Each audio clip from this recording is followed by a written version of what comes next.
I've added a new ramp to my scene since the last video. It's exactly the same as the ramp you created in Chapter 1.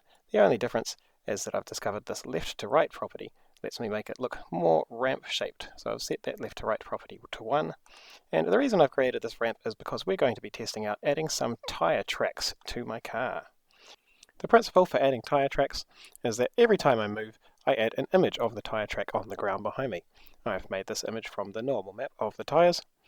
And to add stuff in Godot, we instantiate a scene. So we're going to make a new scene called track, and we can't add images straight into a 3D scene. We have to add meshes. So our new track that we create is going to be a mesh. Let's do that now. I'll click add. It'll be another type of node. It will be a mesh instance 3D. Let's call this one track, and save my scene as track.tscene. I'm going to make this mesh a plain mesh so that I can draw my track on it, and we're going to shrink this down to 0.2 by 0.2 because that's about the size of my tyre tracks. Then I'm going to take that asset tracks.png and drag it into my car folder with the rest of my car assets. I'm going to create a new material for my plane mesh and go to the albedo section of my plane mesh and drag on that tracks.png into the texture field. Now, because my tracks texture has got some transparent parts in it, I also need to open the transparency section of the material and change transparency from disabled to alpha, and then I can see through those parts of this track which are transparent. Now we're ready to start instantiating a whole bunch of copies of this track from our car script. I'll go to the car script and let's grab a reference to the track scene that we just created by writing var track scene equals preload resources track.tscene. That's our copy of our track scene. And here in our process function, every time we move, which is every time we run this process function, we're going to create a new track by writing var track equals track scene dot instantiate. We're going to need to give our track a position, and for now, just to see things working, I'm going to set this to the global position of my car. Then we're going to add the track to the scene with getTree.currentScene, add child track. And we should see a whole bunch of tracks spawning in our game. And here they are behind me, a bunch of tracks, at a bit of a funny angle, and they spawn even when my car's in the sky. So the ramp was fun, but we need to do a bit of work on when we place these tracks on the ground. For this I'm going to use the same trick that we used with shooting, and I'm going to add some ray casts to the back wheels of my car so that I can tell when they're hitting the ground. So I'll go to my car and I'll click add ray cast 3D, and then I'll position this first ray cast by going to transform and typing 0.795, 0.185 and minus 1.324, so it's in exactly the same position as my back wheel.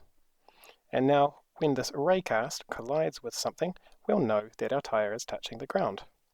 I'm going to rename this raycast to left ray, then I'm going to hit Control D to duplicate it and rename this second one to right ray, and then move the right ray to the same position but with negative for the X, so that it's over at the right wheel, and when that ray collides with something, we'll know that the right wheel is touching the ground.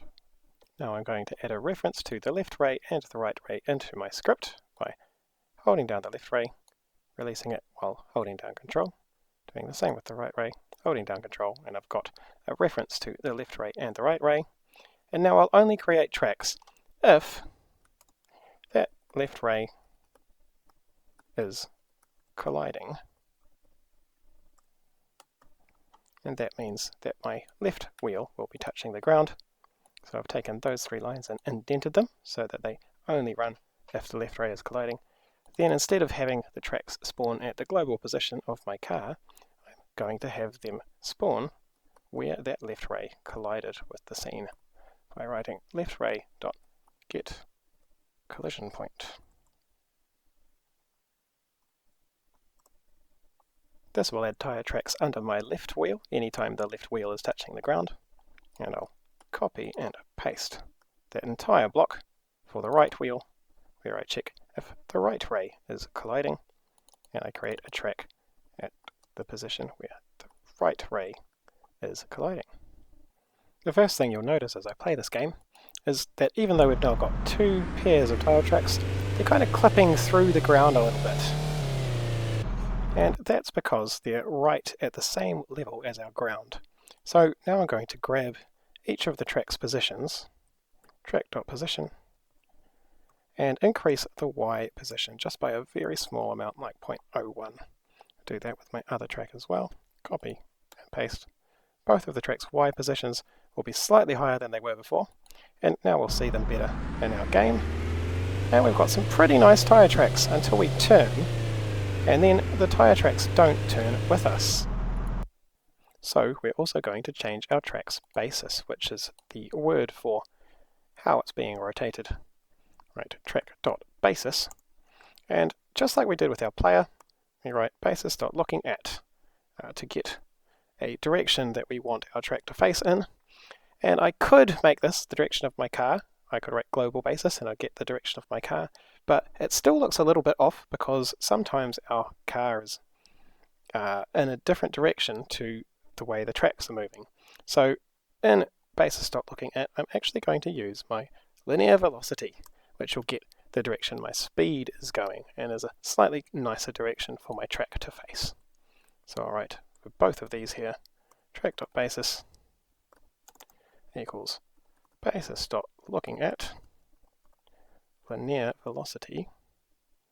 And now I should get some really nice tyre tracks that not only follow me around but also point in the correct direction. And there you can see them. They look really quite nice. And the other nice thing about using ray casts for these tyre tracks is that when I'm not touching the ground, then those tracks should disappear. They only paint if that ray touches the ground, then there's a line of tracks underneath me. That'll be it for this video, and the next one we'll tidy up a little bit more, and we'll make sure that they only happen when the car is drifting.